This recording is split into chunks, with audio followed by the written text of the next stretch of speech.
한국불교 금강선언 총재 화란 스님과 함께 알기 쉬운 불교 이야기에 대해 배웁니다. 이 세상에서 세상 사람들이 살아나가는 것 가운데서 가장 중요한 것이 의식주지만은 그 가운데서도 그 기본적인 것 다음으로 가장 중요하게 느끼는 것이 일반적으로 추색이다, 이렇게 이야기를 하고 있습니다. 그래서 술을 참 중요하게 생각을 하고 있지만은 이 술 때문에 그 자기의 인격도 손실하고 또 사업도 실패하고 잘못한 사람들이 많이 있습니다.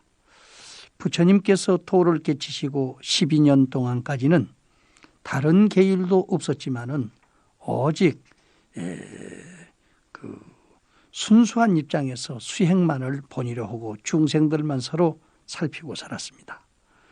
그런데 흉년이 들고 또 여러 가지 많은 제자들 가운데 문제점을 일으키는 사람들에 의해서 계율이 제정됐는데, 기본적인 계율은 살도, 음망 네 가지가 기본이 됐었습니다. 그런데 사실은 술은 더군다나 인도에서 낮에는 뜨겁지만 저녁에는 또 겨울철 같으면 굉장히 춥고 해서 때를 따라서는 약으로도 많이 썼고 해서 술에 대한 것은 제재를 그렇게 하지 않았습니다. 또 인도의 그 풍습 가운데서도 참 그 고급적으로 생활하시는 분은 술은 선비의 음식이다, 이렇게 해서 잘 먹으면 참 좋은 약이 된다, 잘못 먹으면은 미치는 약이 되기 때문에 조심해야 된다, 이렇게 해서 찬반 양론이 극심해 왔습니다. 그래서 부처님 당시의 술은 제한 없는 음식으로서 주는 대로 적당히 어느 집에서 제사를 지냈다든지 결혼식이 있다든지 또 마을에서 축복하는 일이 있다든지 하면은 적당히 주면은 알맞게 마시고 같이 이제 즐기게 됐었는데, 부처님께서 지타국에 계실 때입니다. 사가타 비구라고 하시는 분이 편발범지와 함께 술을 마시고 길가에 쓰러져 있는 것을 보게 됐어요. 그것은 이제 편발범지가 평상시 사가타 비구를 매우 좋아했습니다.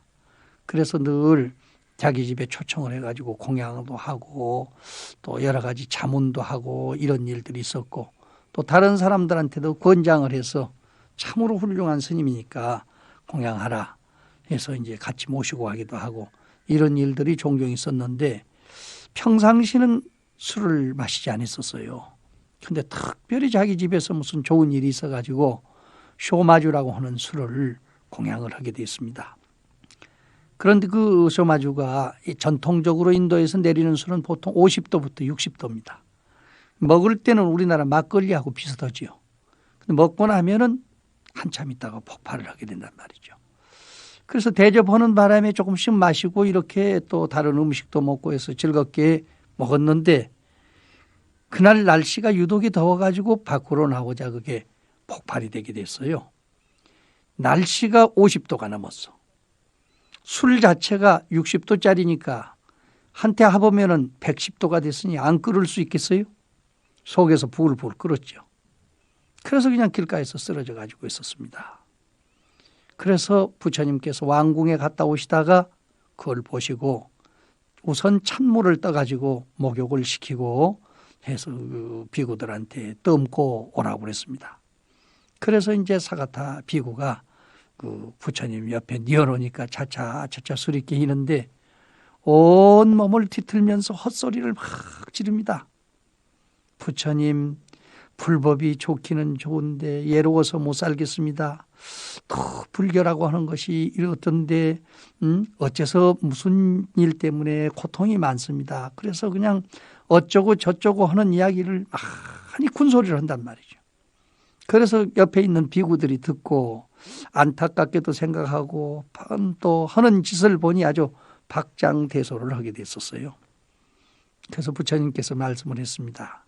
비구들아, 이 모습을 보니 기분이 좋으냐?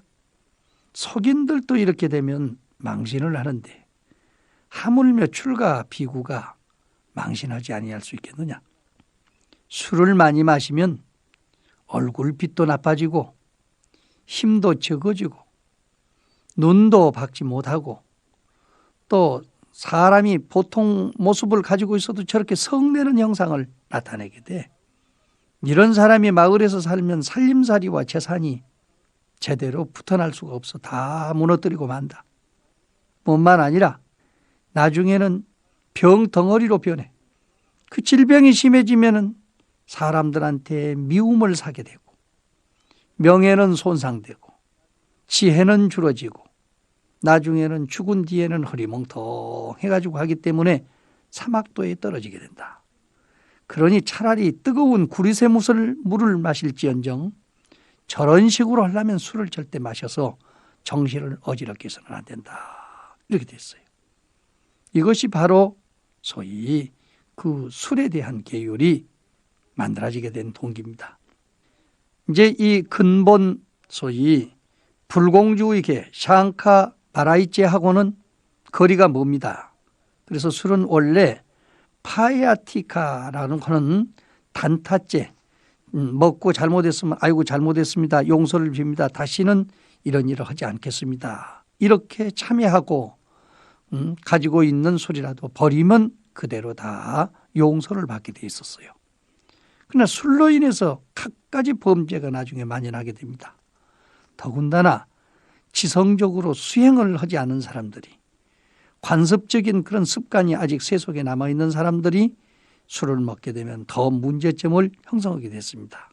그래서 사실은 파야티카라는 단타죄 그 한 가지만 버리면은 용서를 받을 수 있는 그런 계율이지만은 이 한 가지로 인해서 나중에는 살도 음악 네 가지를 다 잘못 범할 수가 있기 때문에 5개 가운데다가 하나로서 아주 중요시하게 넣게 됐던 것입니다. 대살찬이 건자경이라고 하는 경이 있습니다. 그 경에 보면은 술을 마시면은 다분히 방탕하고 함부로 해서 현세에서는 어리석은 사람이 되어서 마땅히 해야 할 일을 잊어버리고 지혜인의 꾸지람의 대상이 되고 내세에는 어리석고 우둔하여서 모든 공직을 잃게 된다 하고 또 범안경이라고 하는 책에서도 마음을 어지럽히고 지혜를 손상하며 병의 근원이 되므로 마침내는 보리의 종자를 태우고 열반을 갖지 과를 얻지 못한다 이렇게 됐습니다. 저도 이렇게 불교 계통의 수도원을 하고 있기 때문에 종종 그런 분들이 찾아옵니다. 집에서는 도대체 술을 끊을 수 없으니 혹시 수도원에 와가지고 수양을 하면 술이 끊어지겠느냐. 그렇게 해서 억지로 맡겨놓고 가시는 분들도 계세요. 그런데 이 술에 습관이 되신 분들은 밥을 먹지 않아도 그게 한 달 이상을 산다고 하는 것을 저는 보게 됐습니다. 어느 분이 젊은 분인데 그 술을 좋아해가지고 먹기 시작하고 또 화가 나서 먹기 시작한 것이 나중에는 밥을 잘 먹지 않고 술만 먹게 되는데 아주 옆에서 지켜보기를 42일까지 전혀 밥을 먹지 않고 술을 먹는데도 죽지를 않아요. 나중에 다시 회복이 되고 또 그 다음에 몇 번 연습을 하다가 나중에는 원체 기운이 빠져서 말라지니까 먹으라 해도 먹지 못하더군요. 그래서 나중에 회복을 하기는 했습니다마는 실제로 이와 같이 집안 사람들도 보기 싫어해. 또 옆에 있는 사람들이야 더 말할 것도 없지요. 그 방에는 누구도 들어가려고 하지 않습니다. 그런 사람들한테 딸을 줘서 시집을 보낼 사람이 누가 있겠으며 직장을 줘가지고 생활할 수 있는 여건을 마련해 줄 사람이 누가 있겠습니까? 그렇기 때문에 술이라고 하는 것은 잘 먹으면 좋은 약이에요. 기운이 없는 사람에게 약간 기운도 돋궈줄 수 있고 눈이 밝지 못한 사람에게 조금 밝은 눈도 줄 수가 있고 또 반대로 사교를 하는데 서먹서먹한 사람이 또 다정해질 수도 있지만은 나중에 이것이 잘못할 것 같으면은 세상을 마감하게 되는 그런 좋지 못한 약이 되는 겁니다. 그래서 이 인도에서 우리 부처님뿐이 아니고 중국에서 의적이라는 사람이 처음 술을 만들었었거든요. 그래가지고 운임금한테 가지고 와서 맛을 보였어요. 그 운임금께서 술을 한번 딱 맛보시고 참 좋기는 좋다마는 이 술로 인해서 후세에 나라를 망하는 이가 있으리라 이렇게 했습니다. 과연 얼마 되지 않아 가지고요. 여러분도 잘 아실 겁니다. 걸주 임금님이 있지요. 걸주라고 하는 임금님이 술로서 못을 만들고 고기로서 숲을 형성해 가지고 밤낮 없이 남녀가 옷을 벗고 춤을 추고 미친 사람처럼 날뛰고 이렇게 하다가 마침내는 나라가 망하고 말았습니다. 한나라 운임금의 말씀이 털 것만큼도 틀리지 않습니다. 현재도 우리 사회에서 술로 인해서 잘못된 집안, 잘못된 가정의 자손들, 본인도 병이 들어서 지금 병원에 입원되어 있는 사람들이 얼마나 많은지 모르겠습니다. 자기가 벌어서 자기가 먹고 사는데도 그러는데 하물며 출가해서 수행하는 수행자가 얻어먹는 음식을 가지고서 이렇게 과하게 술을 먹어서 실수를 한다든지 또 술로 인해서 세상 사람들의 입에 오르내리게 된다면 이것은 수행자의 면목이 상실되고 마는 것입니다. 그래서 바사론에도 그런 이야기가 있습니다. 옛날 어떤 우바세가 먼 길을 가다가 목이 말랐어. 그런데 그 술병을 물병으로 잘못 알고 마셨어요. 그랬는데 그냥 너무 많이 먹어가지고 취했습니다. 그래서 누워가지고 있는데 이웃집 닭이 와가지고 왔다 갔다 하니까 술 취한 길에 발로 한번 찬 것이 그냥 죽어버렸단 말이죠. 그래서 이 양이 죽은 거니까 삶아서 먹자 해서 삶아서 먹었습니다. 근데 닭 주인이 찾아왔어요. 우리 닭 못 봤습니까? 그러니까 못 봤습니다. 거짓말을 또 하게 됐죠. 그렇게 돼가지고 하는데 여자가 그 생각을 하니까 아무래도 여기서 그 닭 냄새가 나는 것 같단 말이에요. 그 사방으로 다니다가 보니까 저 한쪽에 가서 닭털이 있어요. 또 솥을 열어보니까 이미 삶아먹은 그 기적이 있단 말이죠. 그래서 거짓말을 했다고 야단을 치니까 여인을 그냥 잡아가지고 매를 때리고 겁탈을 해가지고 나중에는 그것이 관가에 고발이 되게 됐습니다. 그래서 결국에는 이 술 한 가지 때문에 4가지 중한 계율을 다 범하게 됐어요. 살생하게 됐지요. 또 도둑질해서 하게 됐지요. 또 거짓말하게 됐지요. 나중에는 강간을 해서 사음을 하게 됐지요. 이렇게 해가지고 이제 그 소위 4가지 계율을 술 하나로 인해서 전부 망치게 됐습니다. 그렇기 때문에 술은 그렇게 중한 계율은 아니라 하더라도 그 계율을 범하는 하나의 그 자료가 되기 때문에 애초부터 잘못할 그런 염려가 있는 사람은 한 모금도 입에 대지 말라고 그랬습니다. 우리들은 종종 진묵 스님을 흉내내는 그런 이야기를 많이 합니다. 진묵 스님 흉내내다 죽은 사람도 많아요. 진묵 스님 같은 이는 이 창자가 그야말로 철벽과 같아. 그래서 저 소위 양잿물을 마셔도 탈이 안 날 정도로 신통을 부르는 도인이니까 가능하지만은 그런 흉내 내겠다가는 될 수가 없습니다. 그렇기 때문에 우리는 어떤 사람의 그 본을 보고 흉내를 낼 것은 없습니다.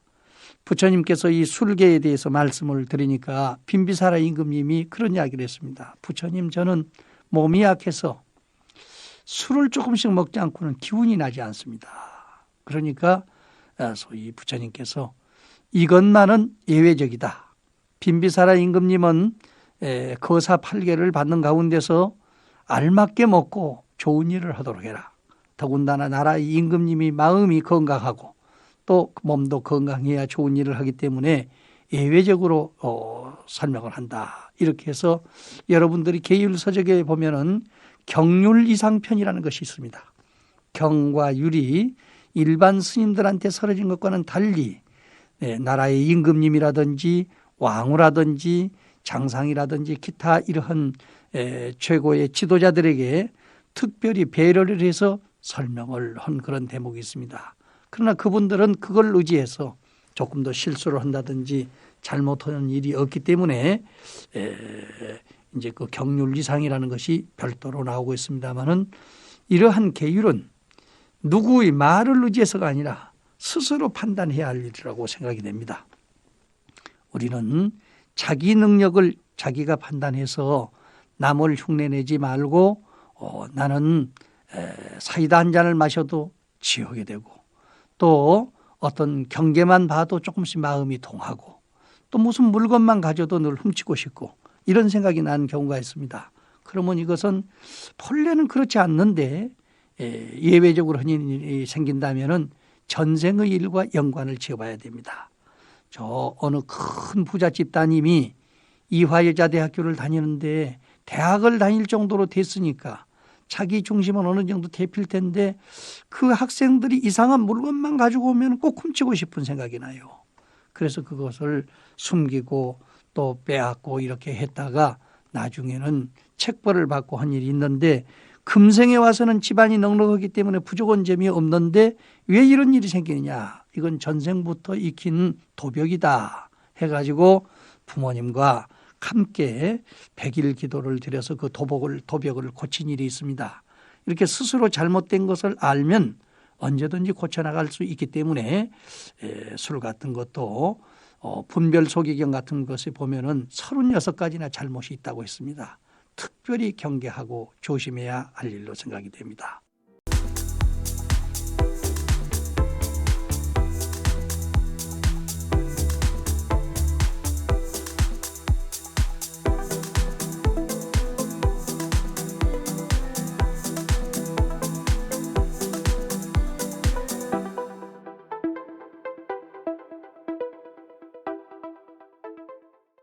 오계에 대한 이야기를 말씀드렸습니다.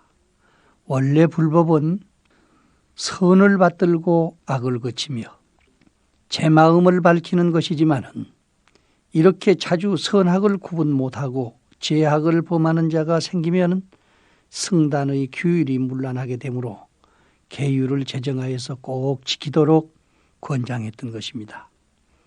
그러니까 교단의 질서를 잡기 위해서 대중을 모두 기쁘게 하기 위해서 대중을 안락하게 하기 위해서 믿음이 있는 이들을 위해서 믿게 하기 위해서 또 이미 믿음이 있는 이들을 위해서 더욱 좋은 믿음을 굳게 세워나가게 하기 위해서 또 일반 사람들 가운데서 다루기 어려운 사람이 있으면은 그 다루기 어려운 사람을 잘 다루게 하기 위해서 또 부끄러운 줄 알고 뉘우치는 일을 위해서는 그분들을 안락하게 해주기 위해서 또 현재의 실수를 없애기 위해서 또는 바른 법을 오래오래 가게 하기 위해서 계율을 만들었던 것입니다. 그러니까 계율은 불교 계율은 계율 자체의 목적이 있는 것이 아니고 사람들로 하여금 잘못을 예방하도록 하고 또 주위 사람들을 편안하게 살 수 있도록 가르치는 그런 방법으로서 계율을 만들었기 때문에 우리 주위에서 혹시 계율을 범하는 사람이 있다 하더라도 사람 자체를 망하게 만들어서는 안 됩니다.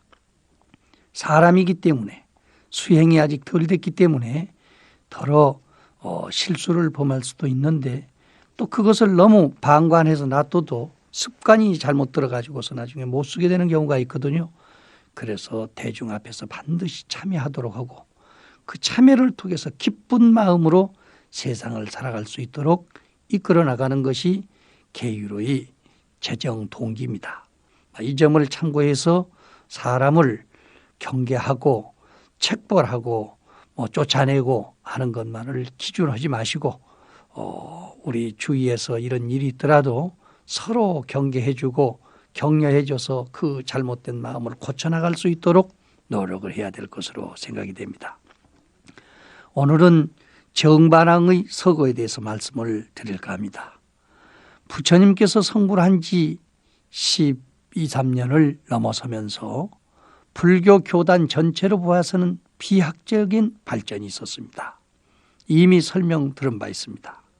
인륜 도덕 자체로 볼 때도 여러 가지 또 문제점이 발생됐다고 하는 것도 말씀드렸습니다. 말하자면 가뭄과 폭우, 천재지변을 통해서 인류의 생존 문제가 대두됨으로써 미후강변의 비구들이 거짓말쟁이가 되게 됐고, 필요도 없는 집을 지으라고 해가지고 단니카의 망어개가 나오게 됐고, 먹고 살기 위한 방법 때문에 수디나의 음계가 생기고, 또 안락사의 문제 때문에 불살생의 계율이 생기게 되었습니다. 부처님 자신으로 볼 때는 아무런 관계도 없는 이야기이지만 중생은 큰 길을 따라다 보니 사종 바라이계와 일종의 파야티가법이 생기게 되었습니다. 바라이제는 불공주, 단두제라고 그랬죠. 함께 살 수 없으면 자격을 박탈되는 게 살도, 음망 요 네 가지가 중심입니다. 또 한 가지 파야티가법은 바로 단타법으로서 버리면 곧 뉘우쳐지고 참여될 수 있는 것이기 때문에 술계는 그렇게 되지만은 이 술 하나로 인해서 많은 것에 범죄가 생기기 때문에 특별히 경계해야 된다, 이런 말씀을 드렸습니다. 법이라는 것은 없는 것보다는 만들어지고 보면 괴로운 것입니다. 법 안 만들면 차라리 편하지요. 만들어 놓고 나면 만든 사람이 오히려 거기에 걸릴 염려가 있어요. 그러나 그 법을 기준해 가지고 범하고 열고 가릴 줄을 아는 중생들의 갖가지 율법이 만들어지면서부터 불교가 불교를 위한 불교보다는 오히려 계율을 위한 불법인 것처럼 갖가지로 문제가 제기되어 있습니다. 그런 와중에 부처님의 아버님께서 열반에 드시게 됩니다. 부처님은 친히 가셔서 아버님 약사벌을 들고 시봉을 하십니다. 아버님 죄송합니다. 일찍부터 아들 노릇 잘못한 것을 심히 부끄럽게 생각합니다. 그러나 아버지께서는 나이가 97살이나 되셨는데도 조금도 서운하게 생각하지 않으시고, 부처님 그런 말씀하지 마세요. 나는 부처님 같은 아들을 둔 것을 천하의 제일복으로 생각합니다. 나는 늘 생각하기를 가비라국과 석가족밖에 생각을 못했어요. 그런데 지난번 부처님께서 하신 불보와 왕보, 족보에 대한 이야기를 듣고 새삼스럽게 놀랐습니다. 또 이 몸을 운전하고 다니는 법신열에 대한 법문을 듣고 이 몸은 매미가 허물을 벗듯 벗을 수 있다는 자신을 얻게 됐습니다. 참으로 장한 말씀이지요. 나이가 늙으면 늙을수록 애기가 돼서 무엇인가를 의지해야 되겠다고 하는 생각, 또 그것이 제대로 안 될 때에 원망하는 생각이 나지게 됩니다. 그런데 부처님의 아버지 정반왕께서는 부처님의 가르치심을 진심으로 받아들이고 오직 석가족밖에 가비라국 이외에는 생각을 못했던 그런 어른이 세계와 인류를 생각하게 되고, 더 나아가서는 전 사바세계의 모든 문제를 느낄 수 있을 만큼 이렇게 되셨으니 그 마음이 얼마나 확대됐습니까? 그리고 일생을 두고 오직 이 몸뚱아리가 나다 이렇게 생각하고 이 몸을 생각해 왔던 그 어르신이 이제 이 몸을 운전하고 다니는 주인공이 따로 있는데, 그 주인공은 늘 이 몸뚱아리 옷을 종종 갈아입게 된다고 하는 것을 깨달았을 때 이제는 죽음도 평안하게 하실 수 있고, 또한 옷 갈아입는 일도 그렇게 걱정스럽게 받아들이지 않을 수 있는 훌륭한 인격자가 됐던 것입니다. 우리 불교 가운데 가장 중요한 것이 생사 문제인데, 부처님은 생사해탈을 통해서 이제 아버지까지도 생사 문제에 두려움이 없이 그야말로 잘 오셨다 잘 가실 수 있는 그런 인격자가 되도록 가르침을 보이셨던 것입니다. 부처님께서는 그런 말씀을 합니다. 허공은 일찍이 변한 일이 없습니다. 세상에 복과 지혜를 지으며 저 허공의 태양처럼 언제나 밝은 빛을 발하시는 불자가 될 수 있는 것도 깨달았습니다. 또 그 뒤에 부처님의 가르침을 통해서 어머니 마야 부인께서 이미 도리천에 태어나 계신 것도 정반왕은 알게 되었습니다. 저는 그보다는 한층 더 높은 곳에 나야 하지 않겠습니까? 그런데 부처님, 나는 당신의 그림자만 보아도 서운함을 느끼니 이 어인 일입니까? 시원함을 느낀단 말이에요. 서운한 것이 아니라 시원함을 느끼니 이 어린 일입니까? 이것이야말로 혈육지간의 정은 어쩔 수 없는 것인 것 같습니다. 비록 미운 짓을 하고 잘못을 저질러서 참 감옥에 들어가 있는 그런 자식이어도 부모님께서 쳐다보면은 눈물이 나면서 안타깝게 생각하지 미워한다든지 저주한다든지 그런 생각이 다 녹아난다고 합니다. 부모와 자식지간은 만급의 인연이기 때문에 그림자만 봐도 시원하죠. 그래서 정반항은 그동안에 여러 가지 새삼스럽게 느꼈던 그런 것들을 다시 한번 부처님한테 고백을 하는 겁니다. 허공은 일찍이 변한 일이 없습니다. 내 마음도 일찍이 변한 일이 없습니다. 세상에 복과 지혜를 지으며 저 허공의 태양처럼 언제나 밝은 빛을 발하는 불자가 될 수 있다는 것도 깨달았습니다. 불자가 해야 할 일이 뭐느냐? 마음은 허공처럼 세상에는 복과 지혜를 지어야 돼. 이름만 불자가 돼서는 안 됩니다. 복을 짓는 데는 보시를 할 줄 알아야 됩니다. 베풀 줄 알아야 돼요. 또 청정한 계율도 가질 줄 알아야 됩니다. 또 어려운 일이 있을 때 잘 참고 이기는 힘도 가져야 됩니다. 또 부지런히 노력하는 사람이 돼야 돈도 벌어서 세상 사람들을 구원하지요. 이렇게 여러 가지 일을 하면서도 마음이 아주 평온한 경지에 들어가야 돼. 선정을 이루어야 됩니다. 이것이 복입니다. 보시, 지계, 인욕, 정진, 선정의 복. 이 복이 원만하게 차면이요. 달덩어리 같은 보름달 같은 지혜가 드러나게 됩니다. 저 허공의 태양처럼 언제나 밝은 빛을 발할 수 있게 되는 것이지요. 이것이 곧 불자가 이 세상에 살아가면서 해야 할 일이요. 또 얻어야 될 도라고 생각하는 것입니다. 그런데 정반항은 서가모니 부처님으로부터 이 세상 밖에는 딴 세상이 없는 줄 알았던 그 정반항이 어머니 마야 부인께서 도리천이라고 하는 천당에 태어나 계신다는 말씀을 듣고 이제 안심을 했으며 나는 그래도 그보다는 더 한층 더 높은 곳에 태어나야 되지 않겠느냐 이런 생각을 가지십니다. 그러면서도요 인간적인 점, 그 정신은 저 천당을 향해서 가면서도 내 사랑하는 아들이 부처님이 돼가지고 계신데 이 그림자만 봐도 어떻게 이렇게 시원하고 말로 표현할 수 없는 사랑을 느끼는지 알 수가 없다. 이것은 나도 알 수 없습니다. 이런 이야기. 진리의 비는 구름 속에서 내리게 되어 있습니다. 어두운 세계가 있기 때문에 밝은 세계가 있는 것이거든요. 이렇게 해서 아들과 그 부처님이 되신 아들과 임금님이 되신 아버지가 서로 주고받는 사이에서 정반항은 남음이 없는 열반에 들게 되는 것입니다. 조금도 두려움 없고 걱정 없습니다. 또 마지막 아드님이 주시는 약사발도 잡수시고 아주 평온한 마음으로 떠나시게 됩니다. 저는 그런 것을 많이 생각합니다. 특히 중국 스님들이나 아주 고행수도를 정진을 많이 하시는 분들이 도를 아직 깨닫지 못했기 때문에 부모님을 찾아갈 수가 없다. 또 부모님이 병들어 계시는데 어찌할 수가 없다. 이런 이야기를 더러 하는 것을 듣고 또 저희들도 그런 것을 느끼고 체험을 했습니다. 가고 싶어도 갈 수 없는 그런 처지에 있지만은 그러한 처지를 능히 이기고 그 어려웠을 때 가서 보살피고 또 받들 수 있는 마음의 자세를 갖는 것이 중요합니다. 나이 들어서 힘없는 사람이 누가 수발이 있겠습니까? 그래도 살아계실 때 죽은 뒤에 제상에다가 1000사발을 찾아놓으면 못 하겠습니까?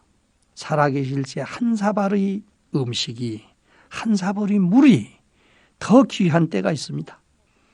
늙고 힘없으면 그리워지는 것은 의지처입니다. 비록 출가해서 내 수행도 기중하지만 종종 부모님을 찾아뵙고 그분들을 잘 교화함으로써 후회 없고 원망 없는 삶을 누리다가 갔을 수 있도록 하는 것이 우리 부처님께서 본을 보이신 그 소위 불교가 아닌가 생각이 됩니다. 부처님은 아버지께서 돌아가시자 함께 그 제자들과 또 관리들에 의해서 소위 화장터로 모시고 나갑니다. 그래서 친히 횃불을 들고 그 화장터에다가 불을 놓습니다. 불을 놓으면서 부처님께서 말씀하시죠.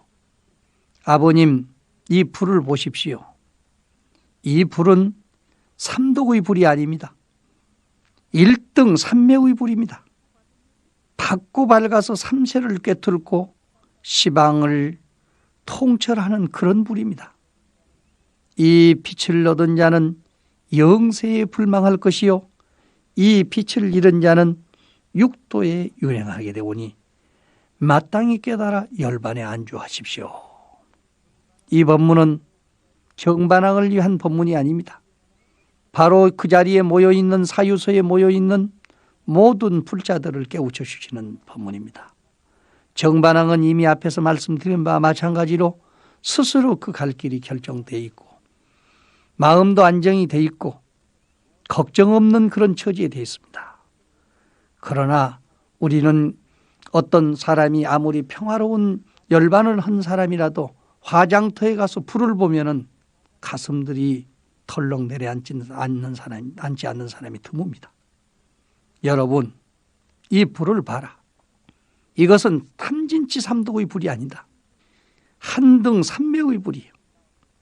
한결같은 마음으로 정진해서 지혜의 불이 이렇게 솟으면은 언제 어느 곳에든지 과거, 현재, 미래 삼세를 다 꿰뚫어 볼 수 있고 동서, 시방, 사해를 다 통철할 수가 있어. 이 빛을 얻은 자는 영세에 망하지 않을 것이요 이 빛을 잃은 자는 육도에 윤회하게 된다. 한 마음을 잃어버린 사람은 윤회의 노예가 되는 것이요 한 마음을 깨달은 사람은 그 자리에서 있는 자리가 진리의 자리로 변해서 해탈을 하게 되는 것입니다. 그러므로 불법의 깨달음은 참으로 중요한 것입니다. 똑같은 몸뚱아리, 똑같은 생각인데 한 생각이 뒤집어지느냐 펴지느냐에 따라서 세속이 되느냐 출세속이 되느냐 열반이 되느냐 생사가 되느냐 고통이 되느냐 아니면은 정말로 상락의 보리를 정득하느냐 결정이 되어 있습니다. 우리는 정반항의 서고를 통해서 부처님께서 친히 가셔서 옆에서 시봉하시고 돌아가신 뒤에는 화장터에까지 가셔서 전부 화장을 하시고 나중에는 거기에서 법문을 하시는 부처님. 그런 불자들이 이 세상에 많이 난다면은 이 세상은 그대로 불국정토화될 것이요 밝고 밝은 세계가 될 것으로 믿습니다. 내일은 비구니들의 탄생에 대해서 말씀드리도록 하겠습니다.